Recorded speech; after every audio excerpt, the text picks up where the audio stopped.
إن الحمد لله نحمده ونستعينه ونستغفره ونؤمن به ونتوكل عليه ونعوذ بالله من شرور أنفسنا ومن سيئات أعمالنا من يهده الله فلا مضل له ومن يضلله فلا هادي له وأشهد أن لا إله إلا الله وحده لا شريك له وأشهد أن محمدا عبده ورسوله أما بعد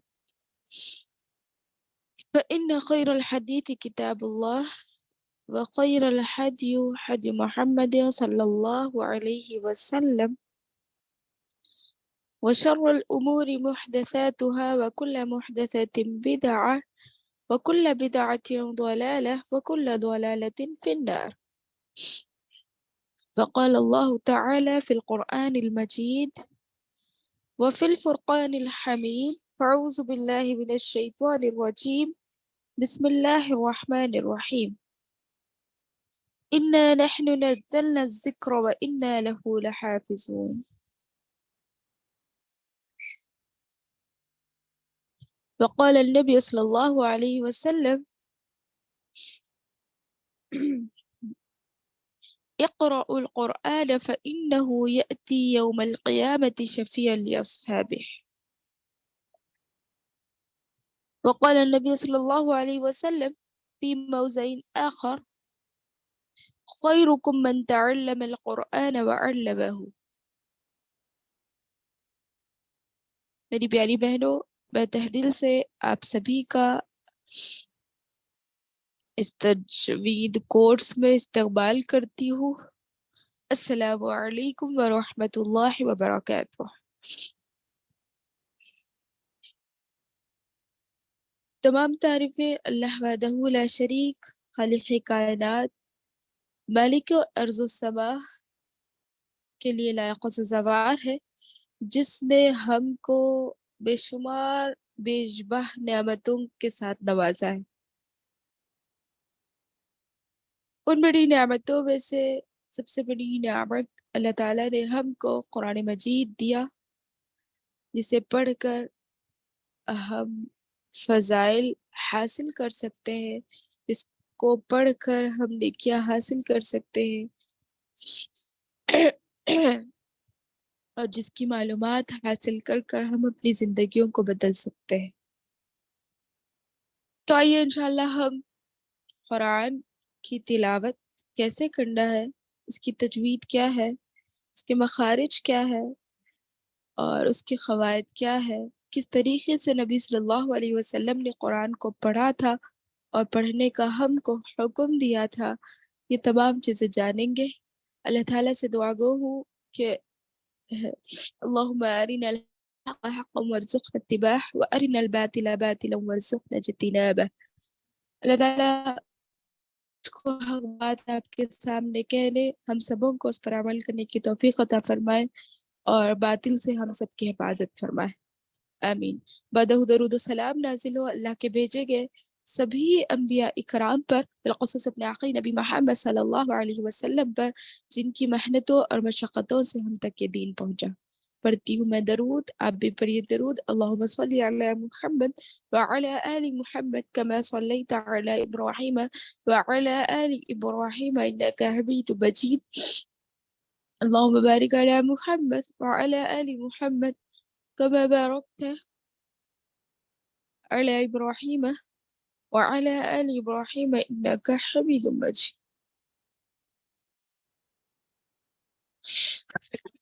الحمد للہ. ہاں.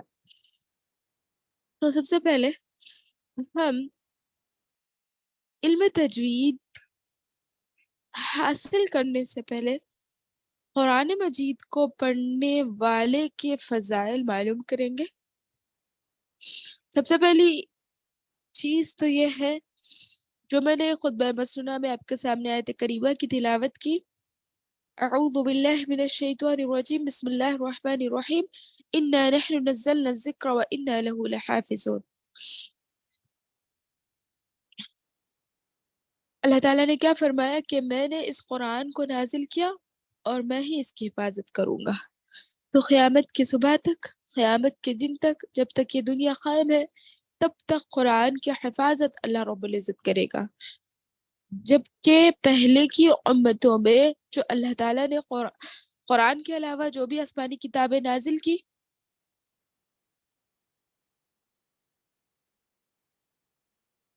جو بھی آسمانی کتابیں نازل کی، یعنی تورات، انجیل، زبور، تو ان تمام کی تحریف ہو گئی تھی، یعنی ان کو بدل ڈالا تھا.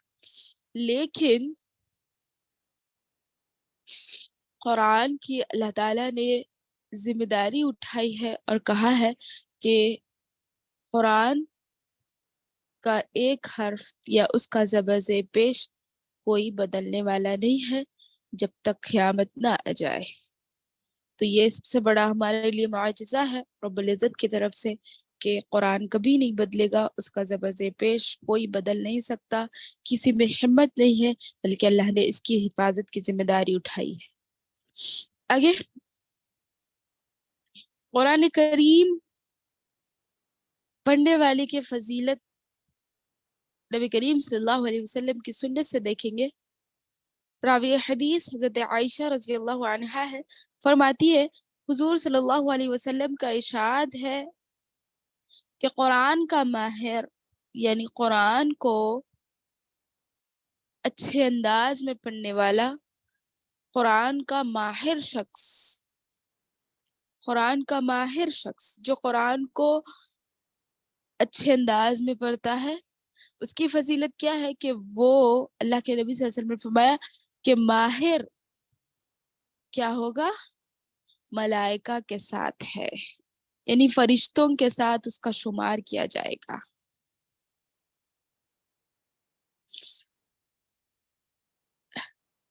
اور جو شخص قرآن کو ایک تو فرشتوں کے ساتھ ہوگا، جو ماہر پڑھے گا، جو ماہر ہے وہ فرشتوں کے اور کس کے ساتھ ہوگا، صدیقین اور شہداء کے ساتھ ہوگا. صدیقین، شہداء یہ نیک لوگ ہیں جس کی اللہ تعالیٰ نے تعریف بھی کی ہے قرآن مجید میں. اور جو شخص قرآن کو اٹک اٹک کر پڑھتا ہے، اٹکتا ہوا پڑھتا ہے، جس میں اس کو دقت بھی ہوتی ہے، پریشانی بھی ہوتی ہے، پھر بھی وہ اللہ کی خاطر، اس کی نیت صاف پاک ہو اور وہ اللہ کی خاطر اس عمل کو کرتا ہے، تو وہ شخص جو قرآن کو اٹک کر پڑھتا ہے اس کا اجر و ثواب دوہرا ملے گا، یعنی ڈبل اجر و ثواب اسے عطا کیا جائے گا. اس حدیث سے ہمیں یہ معلوم ہوتا ہے کہ قرآن کے پڑھنے والے ہر شخص کے لیے اجر و ثواب ہی ہے. یعنی اگر وہ اٹک کر پڑھتا ہے تب بھی اسے ڈبل اجر مل رہا ہے، اور جب وہ قرآن کو ماہرین کی طرح پڑھ رہا ہے تب بھی اسے اجر و ثواب مل رہا ہے. ٹھیک ہے،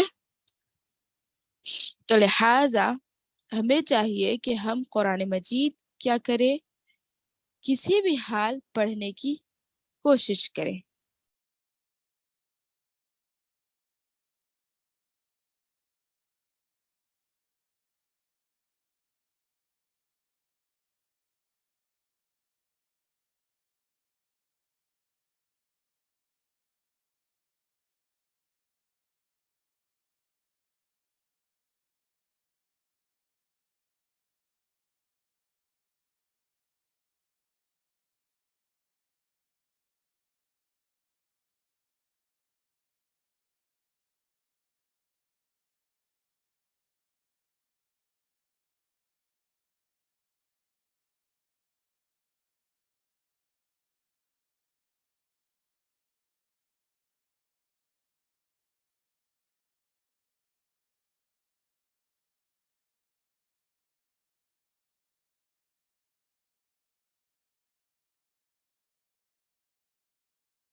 غلطی سے آف ہو گئے.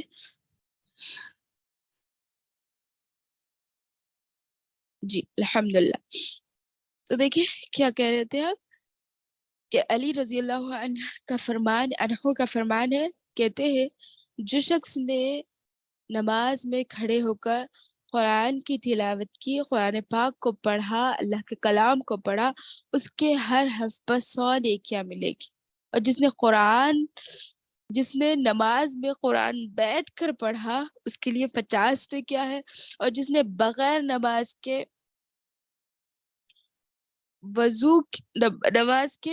وضو کے ساتھ پڑھا اس کے لیے 25 نیکیاں. اور جس نے بلا وضو پڑھا اس کے لیے 10 نیکیاں.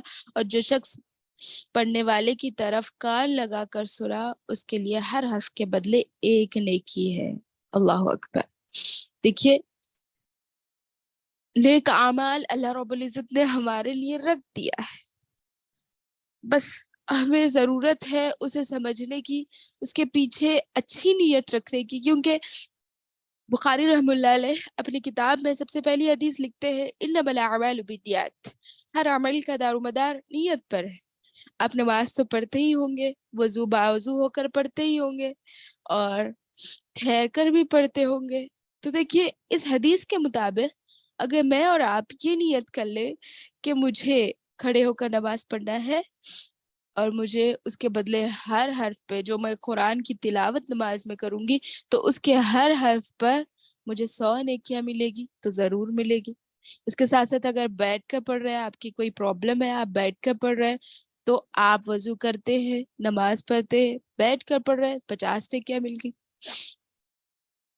اس کے علاوہ بغیر وضو کے صرف ایسے ہی وضو کرے لیکن نماز نہیں پڑھ رہے، صرف ایسے ہی نماز اور قرآن کی تلاوت کر رہے ہیں آپ، تو آپ کو 25 نیکیاں مل گئی.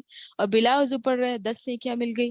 اور کوئی سن رہا ہے آپ کا قرآن تو اس کے لیے ہر حرف پر 1 نیکی لکھ دی گئی. تو دیکھیے ہر عمل میں ثواب ہے، چاہے آپ کرے وضو کیے یا نہ کیے، زبان تو پاک ہے آپ کی، تو آپ قرآن کی تلاوت کسی بھی حال کر سکتے ہیں. تو کہنے کا مطلب یہ ہے کہ اللہ رب العزت نے ہم کو دنیاوی زندگی جو دی ہے اس میں ہمیں نیکیاں کمانے کا موقع بھی بہت زیادہ دیا ہے الحمدللہ. تو اس پر ہمیں اللہ کا شکر ادا کرنا چاہیے. اور جو ذہانت اللہ نے ہم کو نوازی ہے، جو علم و فہم اللہ رب العزت نے ہم کو دیا ہے، جو دماغ اللہ نے ہم کو دیا ہے، اس دماغ کے ذریعے سے ہم اللہ رب العزت کی شان کو سمجھے. اس نے جو قرآن کو اپنے پاس سے یعنی لوح محفوظ سے ہم تک جو نازل کیا ہے، اللہ کے نبی صلی اللہ علیہ وسلم تک نازل کیا، اس کے بعد ہم امتیوں تک اس قرآن کو نازل کیا ہے. تو اس قرآن کی فضیلت کو سمجھے اور اسے پڑھنے کی بھرپور کوشش کریں. لیکن صرف پڑھنا ہی لازم نہیں ہے، ہم ایسے ویسے کیسے بھی پڑھ لیتے ہیں، لیکن پڑھنا لازم نہیں ہے. تجوید کی اور اس کے قواعد کی، اس کے مخارج کی جو فضیلت ہے انشاءاللہ میں آپ کے سامنے ابھی رکھوں گی. صرف قرآن کے پڑھنے کے درجات میں آپ کو بتا رہی ہوں ابھی. تو ٹھیک ہے، تو اللہ تعالیٰ سے میں دعا کرتی ہوں کہ اللہ مجھے اور آپ کو قرآن کی تلاوت زیادہ سے زیادہ کرنے کی توفیق عطا فرمائے. نبی کریم صلی اللہ علیہ وسلم نے فرمایا ایک اور حدیث میں کہ اقرأ، جو میں نے خطبہ مسنونہ میں تلاوت کی، کیا فرمایا؟ قال نبی صلی اللہ علیہ وسلم اقرأ القرآن فإنه يأتي يوم القيامة شفيعا لأصحابه. یعنی اللہ کے نبی صلی اللہ علیہ وسلم نے فرمایا کہ تم قرآن کی زیادہ سے زیادہ تلاوت کیا کرو، کیونکہ قرآن اپنے پڑھنے والے ساتھیوں کے لیے سفارشی بن کر آئے گا. یعنی جو قرآن کو پڑھتا ہے، اسے سمجھتا ہے، تو قرآن کیا کرے گا پتہ ہے؟ قیامت کے دن جب ہم پریشان حال ہوں گے، جب کوئی ٹھکانہ نہ ہوگا، اس وقت آئے گا اور اللہ رب العزت سے وہ سفارش کرے گا کہ اے اللہ، اس شخص نے جب دنیا میں تھا تو اس کو میری تلاوت نے گناہوں سے دور رکھا تھا. قرآن سفارش کرے گا اور کہے گا کہ میری تلاوت سے اس کو گناہوں سے یہ دور رہا، میری تلاوت کی وجہ سے میں نے اس کو مشغول کر رکھا تھا، اور یہ زیادہ سے زیادہ قرآن کی تلاوت کیا کرتا تھا اور اس پر عمل پیرا بھی تھا، لہٰذا تو اب اس کو معاف کر دے، اور جب تک اللہ رب العزت اس شخص کو معاف نہیں کرے گا وہ وہاں سے ہرگز نہیں ہٹے گا۔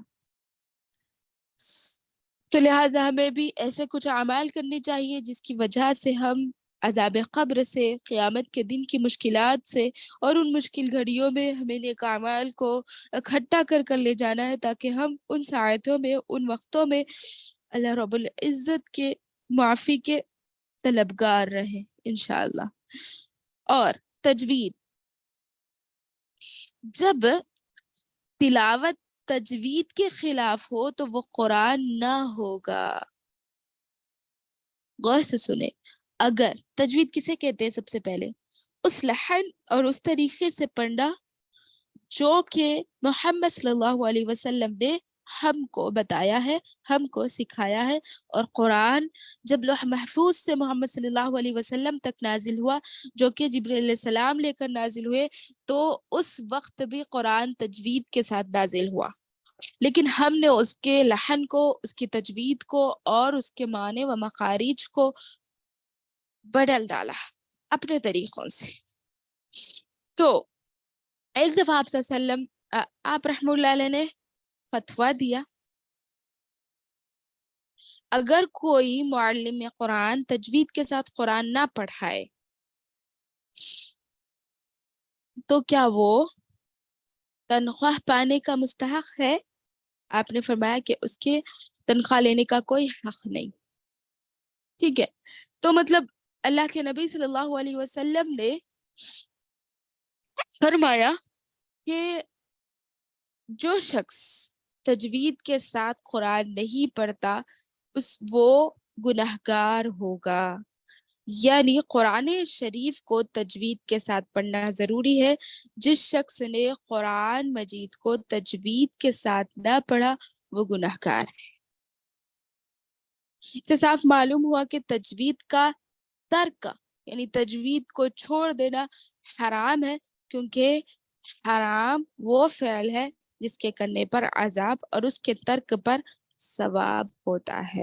اور پھر تجوید کے واجب اور ضروری ہونے کی بھی دلیل ہے، کیونکہ اللہ تعالیٰ نے تجوید ہی کے ساتھ قرآن مجید کو نازل فرمایا، یعنی جبرائیل علیہ السلام نبی کریم صلی اللہ علیہ وسلم کو اسی طرح عمدگی کے ساتھ پڑھ کر سنایا ہے۔ بس جو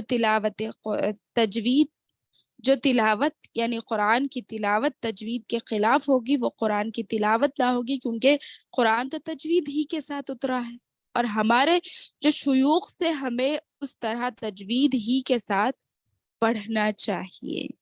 اگر ہم تجوید کے ساتھ قرآن نہیں پڑھ رہے تو ہم گنہگار ہیں۔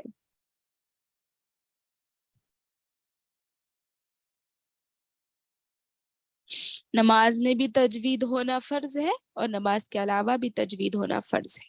اور مخارج جسے کہتے ہیں آواز نکلنے کی جگہ، اور جہاں سے آواز، حروفوں کی آواز نکلنی چاہیے وہیں سے ہم حروف کو ادا کریں گے۔ اگر ہم نے اس کی آواز میں کوتاہی کی، اس کی آواز میں کوتاہی کی، قواعد صحیح نہیں پڑے، بلکہ ہم نے اس میں کوتاہی کی اور اس کا طریقہ لحن ہم نے صحیح نہیں کیا، تو ہم گنہگار ہوں گے۔ قرآن کو ترتیب سے پڑھیں گے، لحن یعنی لحن کہتے تجوید کا اپوزٹ لحن۔ تجوید یعنی صحیح طریقے سے نبی کریم صلی اللہ علیہ وسلم نے جس طریقے کو بتایا اس طریقے سے پڑھنا، اسے تجوید کہا جاتا ہے۔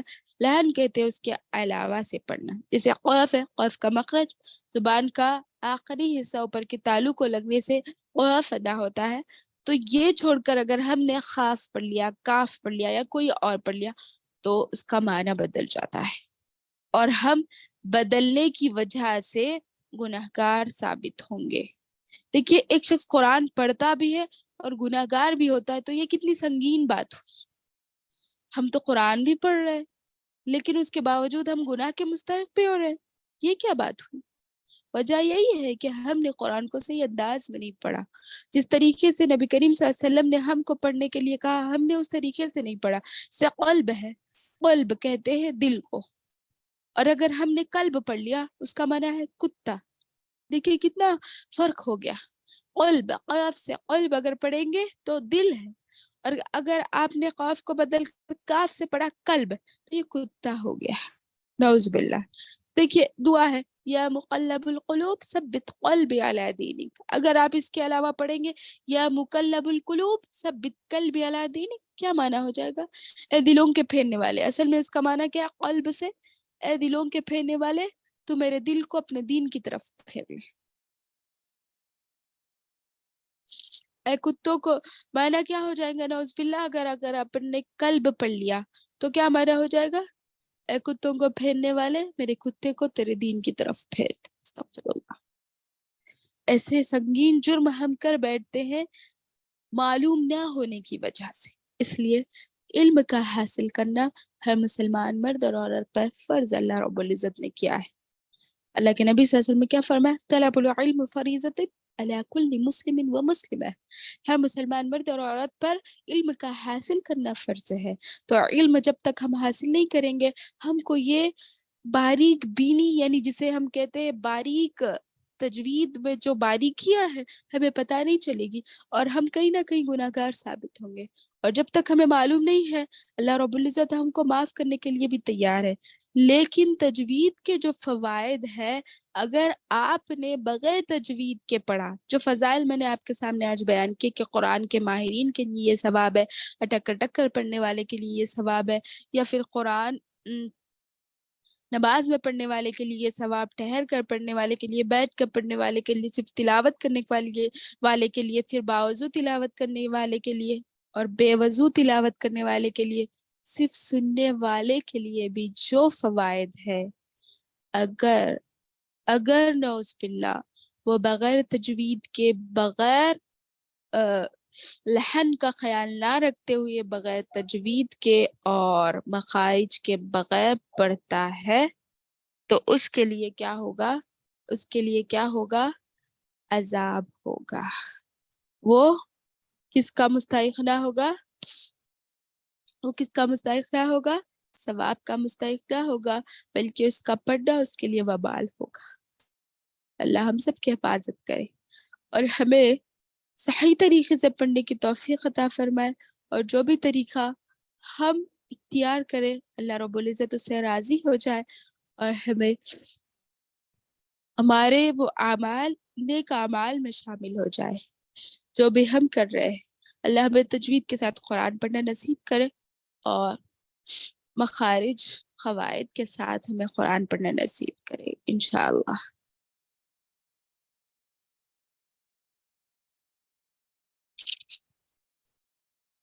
جی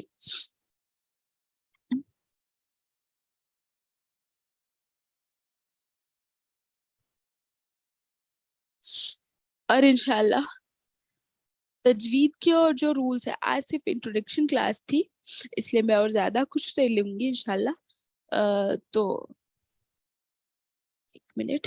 ربنا تقبل منا انك انت السميع العليم وتب علينا انك انت التواب الرحيم.